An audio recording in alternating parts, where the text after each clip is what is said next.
और एक मुक्ति।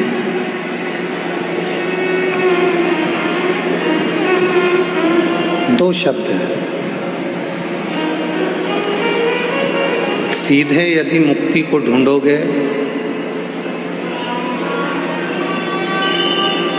तो प्राण छूट भी जाएंगे, मर भी जाओगे, चले भी जाओगे, प्राण चले भी जाएंगे, फिर वापिस पुनः जन्म लेना पड़ेगा। रोज जैसे सेट करते हो वैसा कर दो।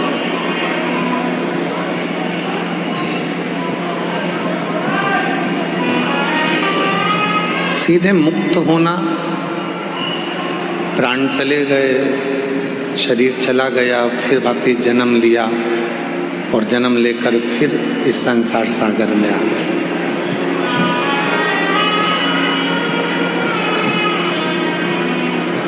पुनरपि जननम और पुनरपि मरणम के जो प्रपंच है, उसी संक्रांत में यदि हम चल रहे हैं तो ये केवल मुक्ति का पथ नहीं हो सकता, केवल मुक्ति का पथ नहीं हो सकता।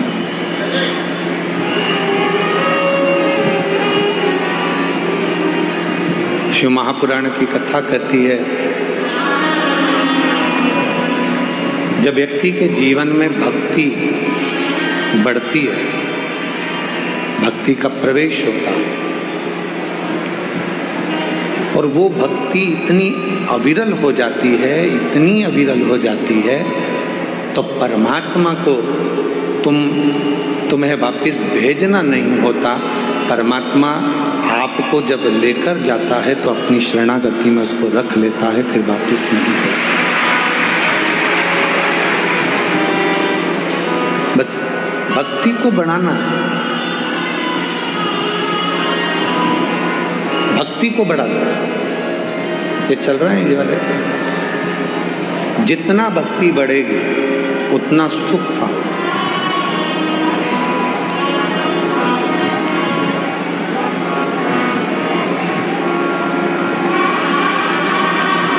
मकान लोन पर मिल सकता है,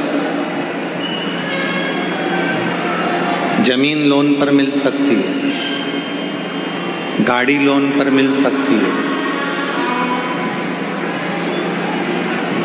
फ्रिज लोन पर मिल सकता है, वॉशिंग मशीन भी लोन पर मिल सकती है, सोना और चांदी भी लोन पर मिल सकता है।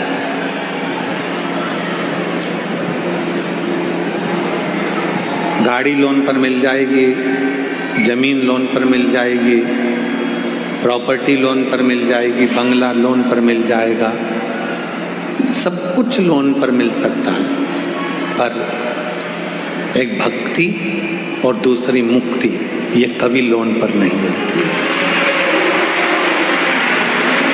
ये दोनों लोन पर नहीं मिलेगी, ना भक्ति लोन पर मिलेगी, ना मुक्ति लोन पर मिलेगी।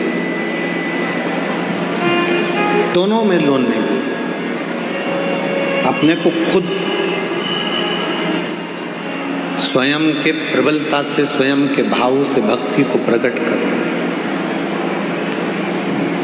और मैंने तेरे ही भरोसे बाबा, तेरे ही भरोसे हवा बिच उड़ती जावांगी बाबा, डोर हर तुम छड़ी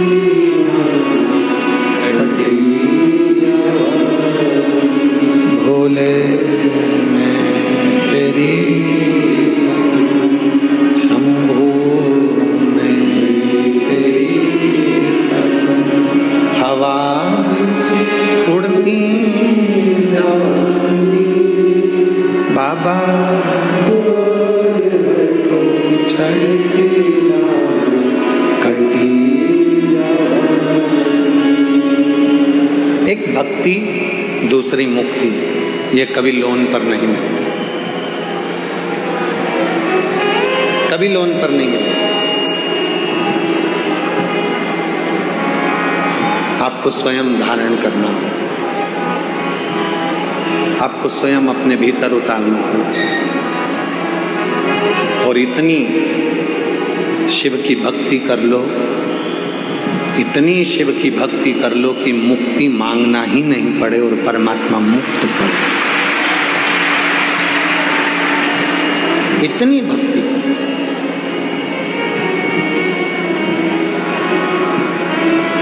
और इतनी जल्दी भक्ति मिलती भी नहीं है। चंदन का तिलक लगा लो और माला पहन लिए और सोचा कि भक्ति मिल गई तो नहीं मिलेगी, बहुत कठिन।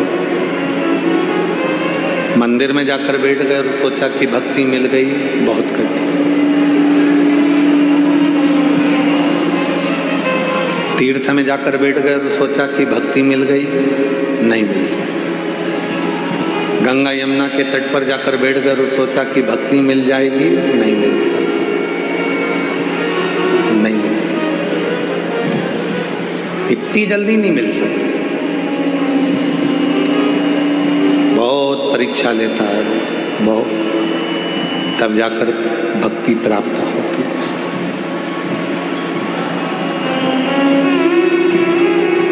मेरी माताओं, मेरी जीजियों, मेरे जीजाओं, मेरी बेटियों, मेरे बेटाओं, मेरे बुजुर्ग माँ बाप, माता पिता, आपसे एक बात पूछें, जितनी भी मेरी माताएं बैठी हैं, मेरी जीजियाँ बैठी हैं, जीजाओं से तो इस प्रश्न को हम नहीं कर सकते, क्योंकि हो सकता है कोई जीजा इसका उत्तर भी दे सकते हैं, पर प्रश्न है मेरी जीजियों से।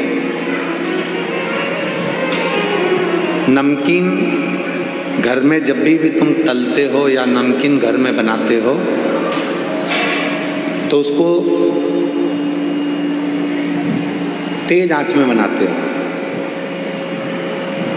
गैस की आंच कैसी रखते हो? तेज। अग्नि कैसी रखते हो? तेज। और जब मीठा कुछ बनाते हो तो गुलाब जामुन बना रहे हो, हलवा सेकना है, सीरा बनाना है, मीठी थूली बनाना है,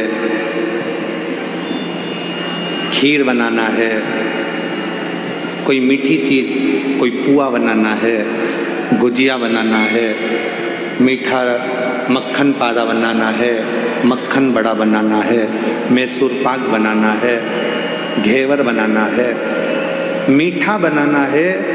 तो मेरी जीजियाँ सब जानती हैं कि मीठा बनाने के लिए आँच को, अग्नि को थोड़ा धीमा रखा जाता है।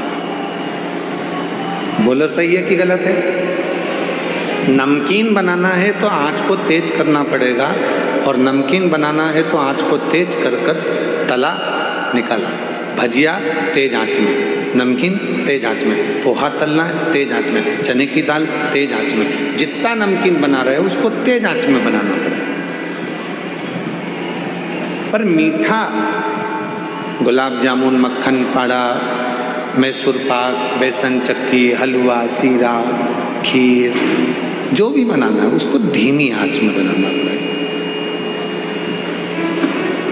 धीमी आंच में।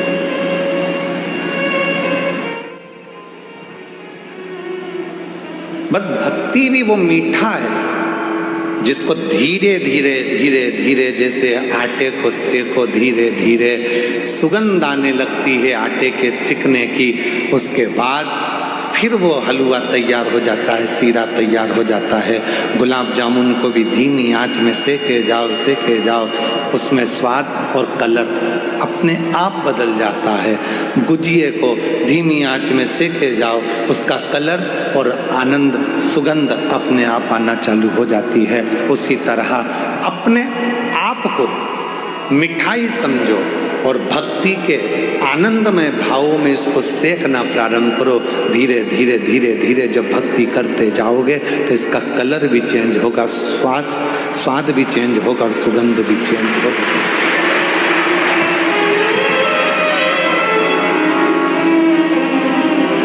ये चेंज होगा।